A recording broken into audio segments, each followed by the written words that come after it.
Hola a todos, ¿qué tal estáis? Espero que bien. Hoy os voy a contar cómo unos pocos han conseguido esclavizar al mundo. Así que os pido toda vuestra atención porque el vídeo es bastante complejo y no va a ser fácil de entenderlo a la primera. Si conseguís lograrlo, sois unos máquinas. No olvidéis suscribiros, like y sobre todo comentar. Dejad vuestra opinión debajo del vídeo. Y nada, empiezo ya.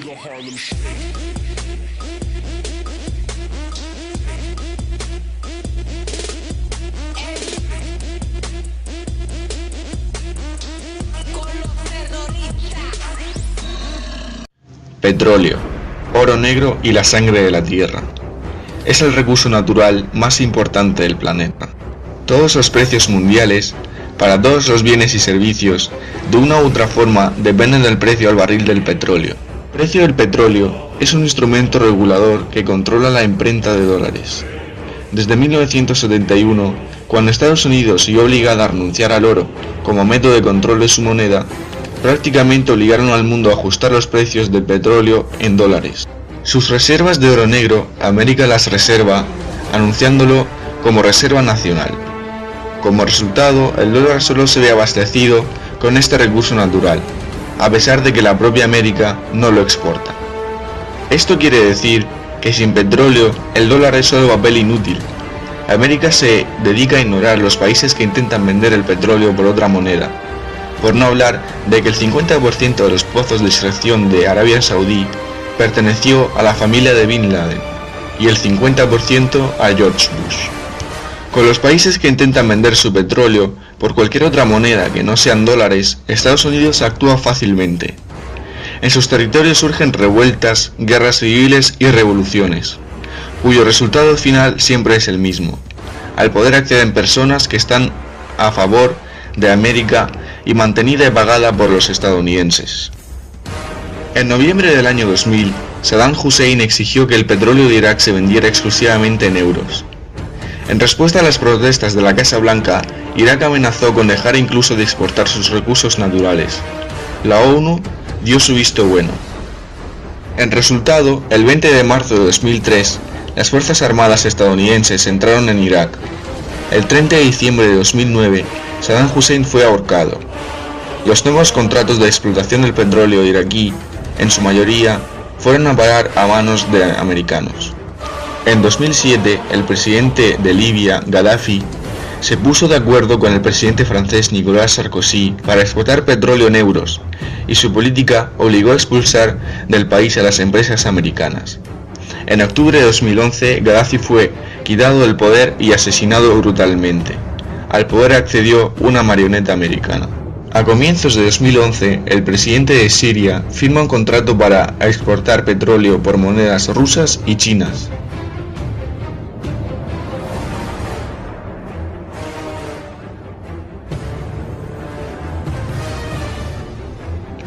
En marzo de 2011 comienza una revuelta exigiendo el cambio de gobierno y el 15 de noviembre se produce un embargo a la exportación del petróleo sirio.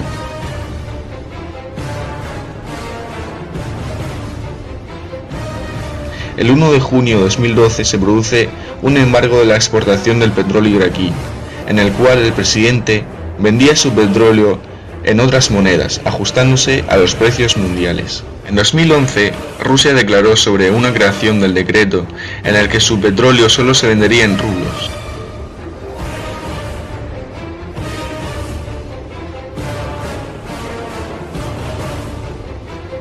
San Petersburgo crea un círculo de accionistas totalmente aislados del dólar y el 16 de agosto de 2011 se produjo la primera venta en rublos.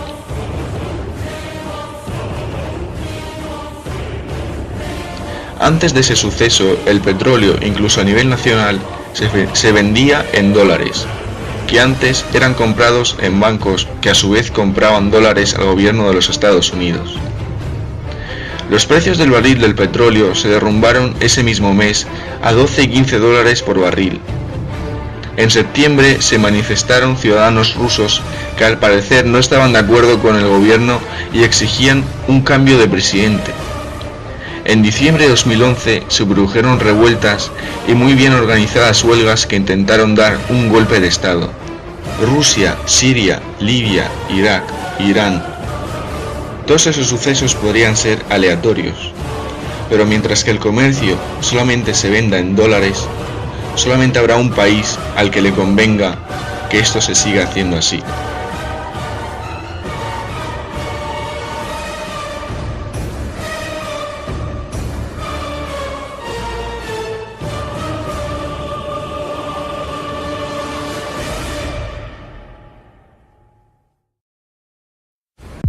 Los ciudadanos rusos, en su mayoría, creen que los rublos es la moneda de su país.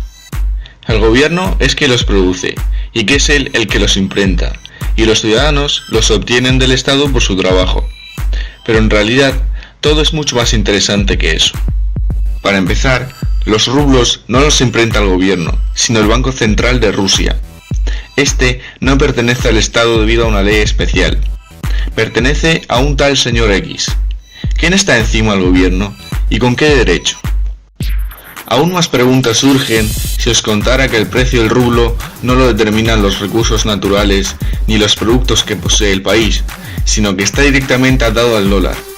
La cantidad de dólares que se haya comprado el banco ruso está directamente proporcionado a la cantidad de rublos que puede imprimir.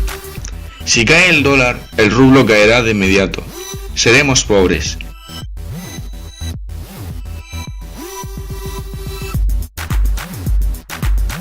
¿Te has parado a pensar alguna vez qué es el dinero? El dinero fue inventado para que el intercambio de bienes fuera más cómodo. Por ejemplo, si tú produces zapatos, pero necesitas pan, sería muy difícil negociar cuántos zapatos vale una barra de pan. Es mucho más cómodo si hay un billete en el que pones su nómina. Por ejemplo, 100 rublos. Y a cambio de ellos puedes adquirir tu pan. Y lo mismo pasa en el resto de los países del mundo. Cada país necesita tener una moneda propia para intercambiar con el vecino bienes y servicios. Pero ¿cómo saber cuántos bienes puedes adquirir por un billete? Para ello, se coge el oro, y según la cantidad del mismo que tenga un país, se decide la riqueza de su moneda. Es lógico suponer que si el gobierno necesita esos billetes para intercambiar bienes y servicios, es él el que los imprime.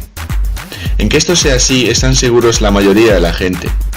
Así es como debería ser por las leyes de la economía, pero resulta que el sistema financiero actual está constituido por unas leyes totalmente distintas.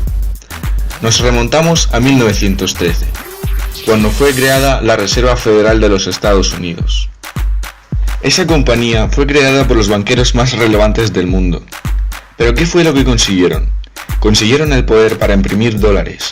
Esto significa que en USA los dólares no son imprimidos por el gobierno, sino por la Reserva Federal, quien le brinda dólares al gobierno a cambio de un alto porcentaje, la cual tiene que coger prestado más de lo que puede devolver.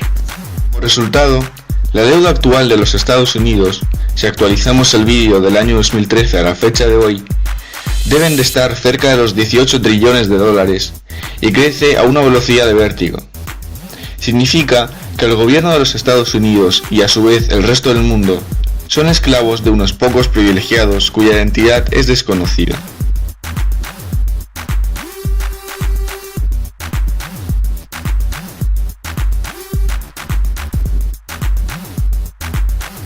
Y estas personas están por encima del presidente o cualquier gobierno.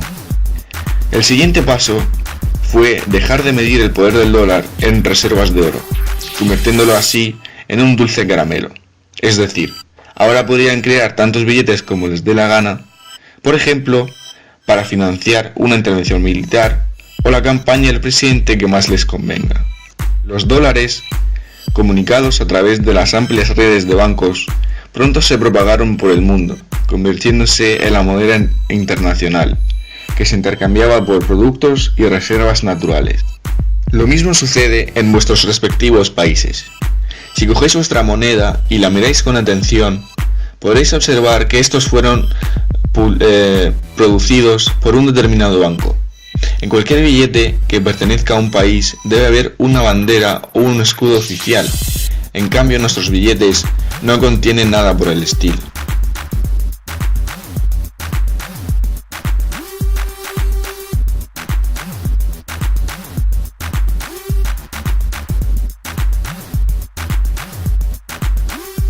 Sin embargo, los bancos de tu país no pueden defenderse ante este acontecimiento. ¿Por qué?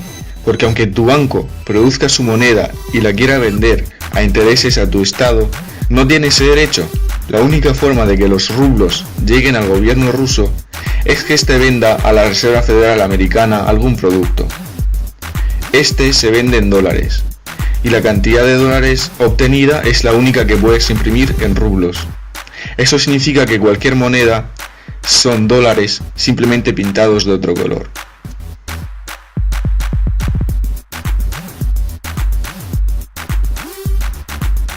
Y el valor de tu moneda respecto al dólar lo decide el Banco Central de tu país, a menudo sin nada tener que ver por su riqueza. De esta forma, pueden o bien derrumbar algún país que se les enfrente, o bien enriquecer a sus aliados. En la actualidad, un dólar vale 30 rublos, pero si quitamos de medio los bancos debería de valer tan solo 15. Es decir, que nuestra moneda y nuestras vidas siempre serán más pobres que las americanas. Y el resto del mundo, prácticamente, somos colonias esclavas encargadas de asegurar el bienestar de su sociedad. Salta a la vista que el país con la moneda más cara es el que vive mejor, y el postor más caro es la moneda inglesa. Entonces, ¿es Inglaterra quien se halla en la cima de la pirámide? Al igual que las monedas son una forma cómoda de intercambiar bienes y servicios. Las acciones son otra forma cómoda de tener recursos o bienes. Por ejemplo, si tienes un papel que te da el derecho a tener 1000 barriles de petróleo, tú puedes venderlo por dinero. Se produce entonces un comercio. Pero en la práctica, las acciones no corresponden con una cantidad de bienes real. Por tanto, estás comerciando con aire. ¿Qué pasaría si todos quisieran intercambiar dichas acciones por bienes de verdad? Algo lo que llamamos formalmente crisis económica. Por tanto, los auténticos gobernantes del mundo son las familias bancarias.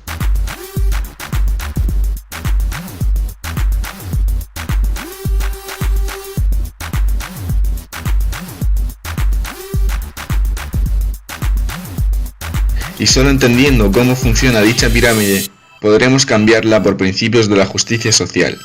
Quien no trabaja, no come.